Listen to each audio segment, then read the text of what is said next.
Welcome back. So today we're working back on my grandpa's truck, doing some struts on both sides because one of the springs broke on it. I'm a little sketched about it, I won't lie, but I was told that it'd be okay. Fred said it was fine to do. Right now we're in the process, we're gonna jack the truck up, throw a jack under it. We're gonna do the easy side first, and then we'll get to the hard side. Hard side, knock on wood here, please. Because I don't know, they both might be hard, might be seized in there. We'll see, we'll see. Yeah, I'm gonna go ahead and jack this thing up. I already broke the lug nuts on this side because once I get them up, it's just gonna be a hassle to get off. Rather just crack them now. And then we'll get it off and we'll start going to town on this thing.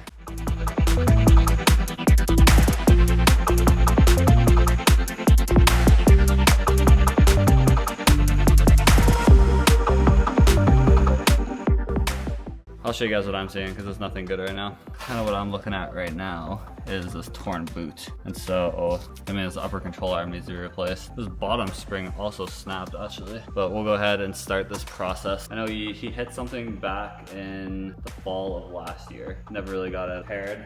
Just been sitting for a little while because he bought a new car. It does look like there's like a decent amount of work to it. But yeah, anyway, I'm gonna go ahead and get these off right now. Get them out of here. I'm a little worried about the bottom bolt being seized in there, but we'll just go ahead and start tackling it. Everything's pretty straightforward on this. So to start us off, we gotta get this tie rod out. We'll hammer it, which gives us a chance to kind of turn this. Once we do that, we'll probably take off our axle nut because we'll then be hitting off our top ball joint. And then when this falls, this whole thing's gonna kind of peel out, and then we can kind of, because this is disconnected, we can turn it out of the way this way, which gives us access down here to our strut. And so there's not a whole lot to it. I'm assuming I'll probably have to take off my caliper as well, just so we can get it out of the way. And we're not messing around with it because once it kind of comes forward, I don't want to pull on any of these connections here because this will come forward, which will then pull on all of these. But I don't want to do any of that because we're not trying to break any hoses. This 4x4 also supposedly doesn't work, so we kind of got to look into that too. Could be like a snapped hose or broken hose or something. Okay, so we got it out. So we ended up just taking the axle nut off so we could allow a little more leverage. We took off the sway bar link just down here, tie rod, and upper ball joint. Honestly, we had to take literally like everything off. It's kind of crazy. Just bungeed this up to up here, and we are good to go ahead and put in our new one. It took me a little bit longer than I thought it should. They're all pretty easy. They're pretty much all, I think 13/16 is basically what I used. The only kind of random one was the sway bar link down here was a 17, and then this top connection here is a 8mm. I'm gonna go ahead and start reassembling this. I'll set you guys up and I'll let you watch me reassemble everything. One thing to note while I was doing this is it was possible to get this out, but I think it's because the spring was snapped, which actually elongated this, making it a lot harder to get out. But now I just have so much more room because it's compressed more. So I'm gonna go ahead and tighten these guys up.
just like that, we have finished our first side. It's kind of getting late. Spent like 3 hours on it. Took way longer than I should have. We'll be back to do the second side tomorrow.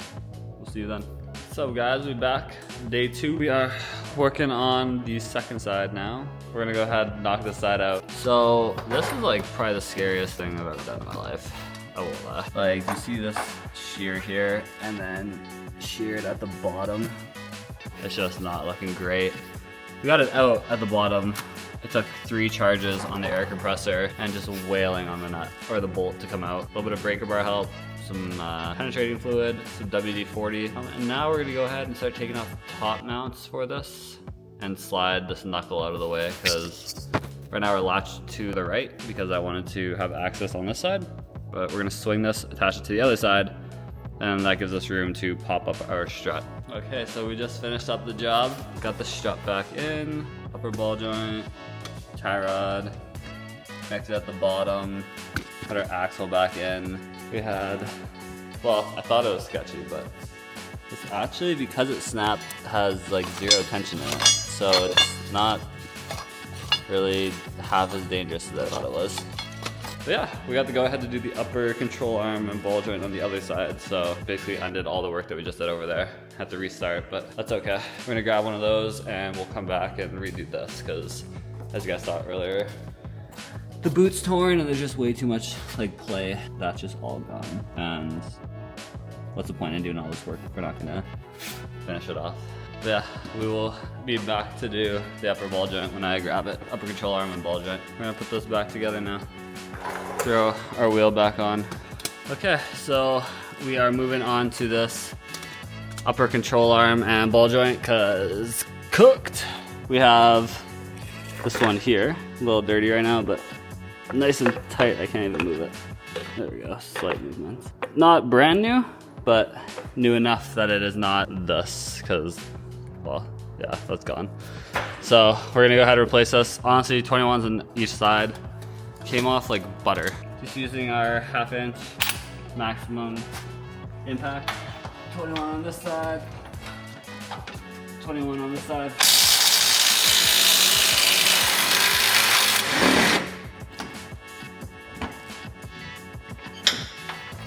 And we're out.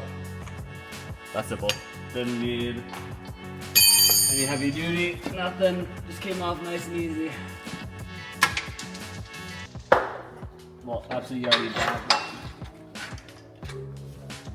but we're out. So pretty straightforward. Go ahead, pop our new to us one back in. I'll probably clean it up a little bit and then we'll be good to go. And we'll get back to reassembling everything.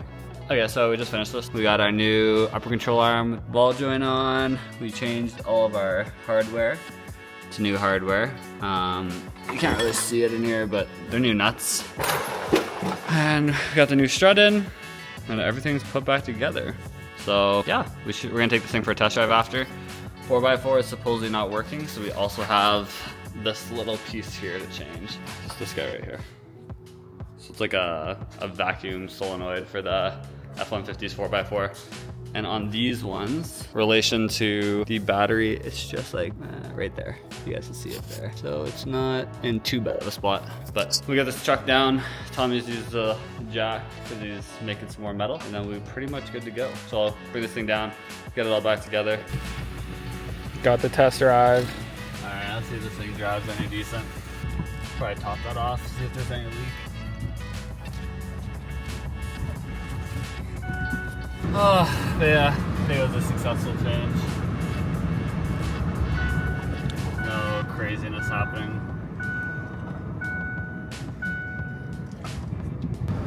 That's in 2? No, let's say you go with the 4 high.